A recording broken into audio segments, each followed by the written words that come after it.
Walaupun Jokowi kalah telak di Sumbar dan Aceh, tetapi Jokowi tetap melakukan pembangunan infrastruktur di Sumbar dan Aceh. Dan akhirnya pun pada tahun 2020 silam, PLT Gubernur Aceh memohon maaf dan menyatakan khilaf kepada Jokowi.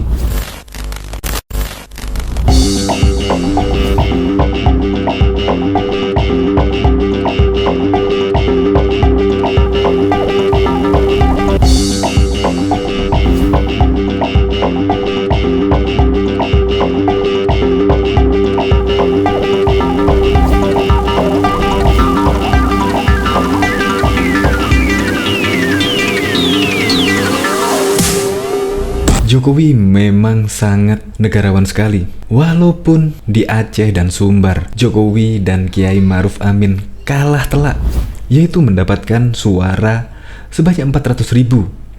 Ya, dibandingkan dengan Prabowo Subianto dan Sandiaga Uno mencapai 2.400.000 suara. Bayangkan, kalah telak.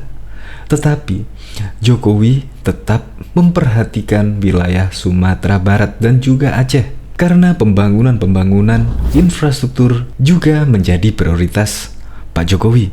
Bahkan Pak Jokowi pernah menyebut dan meminta masyarakat Aceh tak keliru menilai bahwa Pak Jokowi enggan menginjakkan kakinya di Aceh karena hasil Pilpres 2019 yang lalu. Dan pernyataan Jokowi tersebut merespon dari PLT Gubernur Aceh yang meminta maaf ke Jokowi atas terjadinya kekhilafan masa lalu.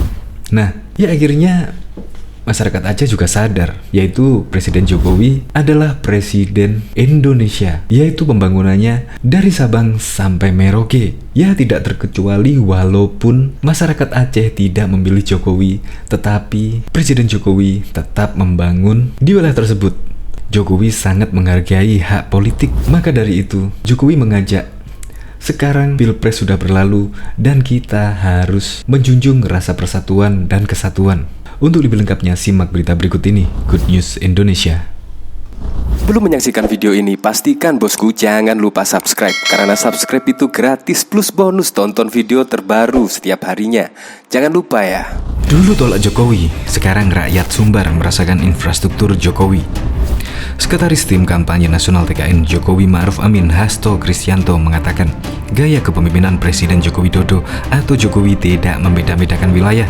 Dia menegaskan, kendati Jokowi kembali kalah di Aceh dan Sumatera Barat, pembangunan akan terus dilanjutkan. Sumbar boleh jadi Pak Jokowi, Pak Amin kalah.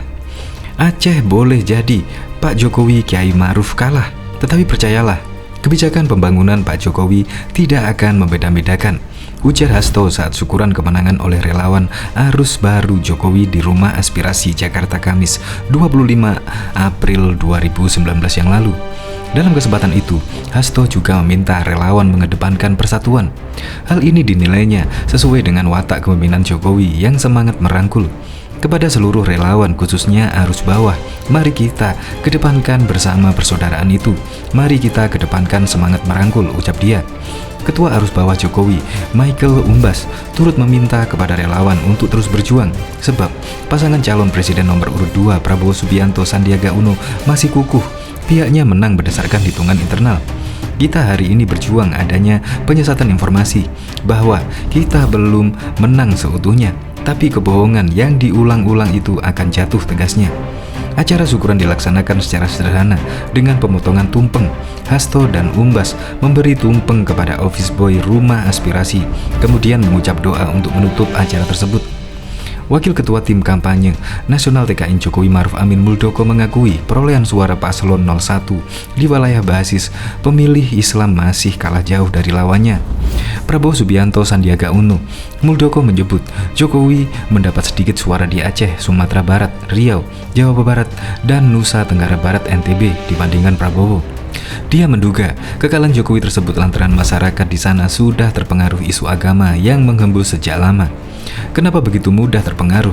Karena hembusan itu yang diwaspadai dari awal itu memang luar biasa, semburannya luar biasa, kata Muldoko. Ia mengaku mendapat penjelasan dari rekan-rekannya bahwa masyarakat Aceh sangat teguh pendiriannya apabila telah menyangkut masalah agama, sehingga mereka sulit untuk mengubah pilihan politiknya ke Jokowi. Aku dibilangin teman-teman di Aceh mau ngomongin program sampai mampus juga nggak didengerin karena urusannya sudah agama, ujar Muldoko. Diketahui juga Presiden Joko Widodo meminta masyarakat Aceh tak keliru menilai bahwa dirinya enggan menginjakkan kaki lagi di Aceh karena hasil Pilpres 2019. Menurut Jokowi, pemilihan presiden telah usai. Saat ini sudah bukan saatnya membicarakan perbedaan politik.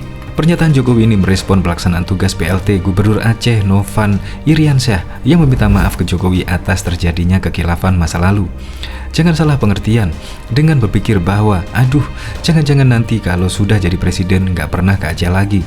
Itu sebuah kekeliruan besar, kata Jokowi di hadapan PLT Gubernur Aceh Nova Iriansyah dan masyarakat Aceh yang hadir dalam acara kenduri kebangsaan di Sekolah Sukma Bangsa, Bireun Aceh, Sabtu 22 Februari 2020 yang lalu. Jokowi mengatakan dirinya menghargai hak politik seluruh warga negara, tak terkecuali juga pilihan politik masyarakat Aceh. Ia menyebutkan usai Pilpres sudah saatnya masyarakat kembali bersatu dalam pembangunan bangsa.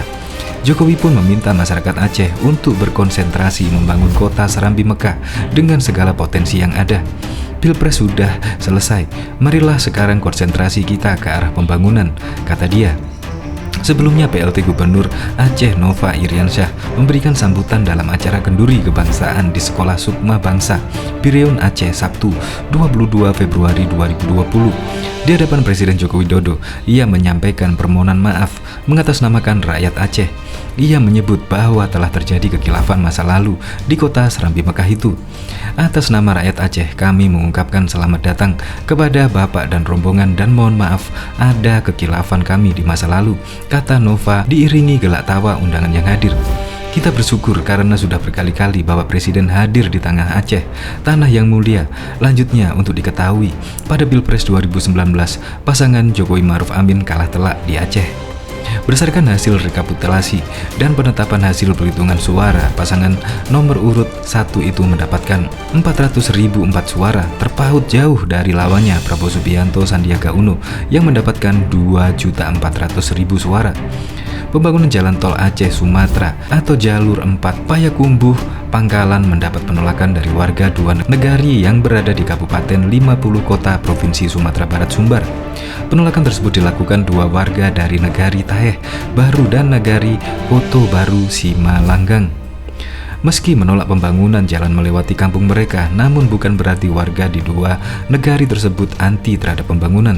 Tulis Wahana Lingkungan Hidup Provinsi Sumbar berdasarkan keterangan pers yang diterima Kovesia jaringansuara.com. Seorang Nini Mamah Nagari Taheh Baru, Mas Pendrial Datuk Pobo menjelaskan, keberatan disampaikan karena rencana pembangunan jalan tol persis di wilayah kawasan padat penduduk. Dia mencatat ada 20 rumah yang dihuni 30 kepala keluarga dan terpaksa dihancurkan akibat adanya pembangunan jalan tol itu. Selain itu, pembangunan jalan tol juga melintasi lahan produktif, pemakaman umum, dan tempat pertemuan warga. Rata-rata lahan yang akan dibangun jalan tol tersebut merupakan tanah milik bersama, yaitu kaum yang tidak dapat dijual atas persetujuan satu kepala keluarga saja dan pembangunan jalan tol tersebut, ujarnya. Sikap serupa juga disampaikan masyarakat Nagari Koto Baru Simalanggang. Seorang tokoh masyarakat Jasriman mengatakan pihak perencana pembangunan telah melakukan pematokan rencana rute pembangunan tanpa sepengetahuan warga. Akibatnya, jalan tol yang melewati Nagari mengakibatkan 30 rumah hancur, padahal 30 rumah tersebut dihuni oleh 90 kakak. Kami berharap pembangunan jalan tol dipindahkan pada daerah yang tidak padat penduduk dan lahan yang tidak produktif, karena jika tetap dipaksakan pembangunan jalan tol tersebut di nagari kami akan menimbulkan masalah baru di tengah-tengah masyarakat, ujarnya pula. Kepala Departemen Advokasi dan Kampanye Walhi Sumbar, Joni Chandra mengatakan pihak penanggung jawab dan pelaksanaan harus sesegera mungkin mengevaluasi rencana pembangunan jalan tol tersebut. Dan jangan sekali-sekali melakukan paksaan dengan menggunakan kekerasan dalam bentuk apapun terhadap warga yang menolak pembangunan jalan tol yang melewati lahan mereka, seperti yang terjadi beberapa tempat seperti Pulau Jawa dan beberapa jalur di Pulau Sumatera, katanya.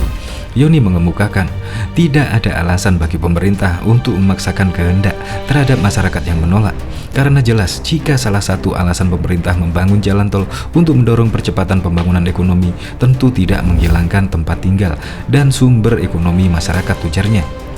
Pembangunan JTTS yang menghubungkan Provinsi Sumbar dengan Provinsi Riau atau yang juga disebut Tol Padang Pekanbaru yang melewati beberapa kabupaten dan kota di 2 provinsi tersebut. Rencananya jalan tol yang dibangun sepanjang 255 km dan terbagi 6 seksi, terdiri atas 5 seksi di Sumbar dan 1 seksi di Riau.